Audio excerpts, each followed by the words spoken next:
بسم اللہ الرحمن الرحیم۔ صحیح بخاری حدیث نمبر 245۔ رسول اللہ صلی اللہ علیہ وآلہ وسلم جب رات کو اٹھتے تو اپنے منہ کو مسواک سے صاف کرتے۔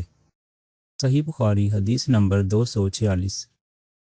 رسول کریم صلی اللہ علیہ وآلہ وسلم نے فرمایا کہ میں نے دیکھا کہ خواب میں مسواک کر رہا ہوں تو میرے پاس دو آدمی آئے، ایک ان میں سے دوسرے سے بڑا تھا، تو میں نے چھوٹے کو مسواک دے دی، پھر مجھ سے کہا گیا کہ بڑے کو دو، تب میں نے ان میں سے بڑے کو دی۔ صحیح بخاری حدیث نمبر 247۔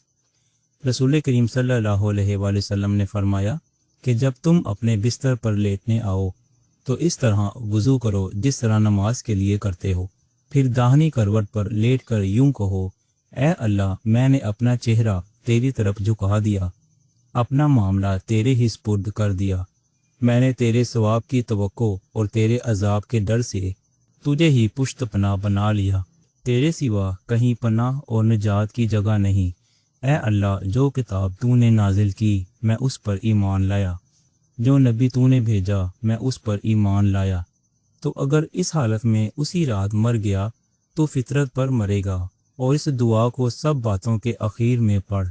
حضرت برا کہتے ہیں کہ میں نے رسول اللہ صلی اللہ علیہ وآلہ وسلم کے سامنے اس دعا کو دوبارہ پڑھا۔ جب میں آمنت بکتابک الذی انزلت پر پہنچا تو میں نے ورسولک کا لفظ کہہ دیا۔ آپ صلی اللہ علیہ وآلہ وسلم نے فرمایا، نہیں، یوں کہو، ونبیک الذی ارسلت۔ صحیح بخاری حدیث نمبر 248۔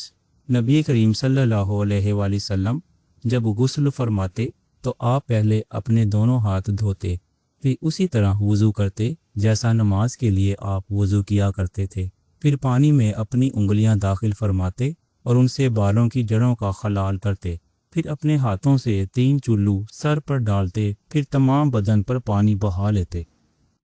صحیح بخاری حدیث نمبر 249۔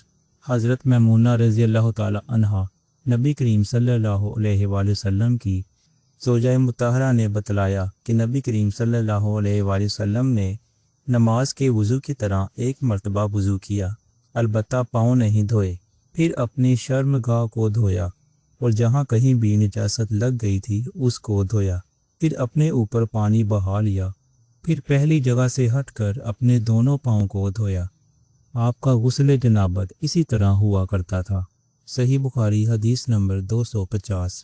حضرت عائشہ رضی اللہ تعالی عنہا سے کہ آپ نے بتلایا کہ میں اور نبی کریم صلی اللہ علیہ وآلہ وسلم ایک ہی برتن میں غسل کیا کرتے تھے، اس برتن کو فرق کہا جاتا تھا، فرق کے اندر 6.298 کلو گرام ہوتا ہے۔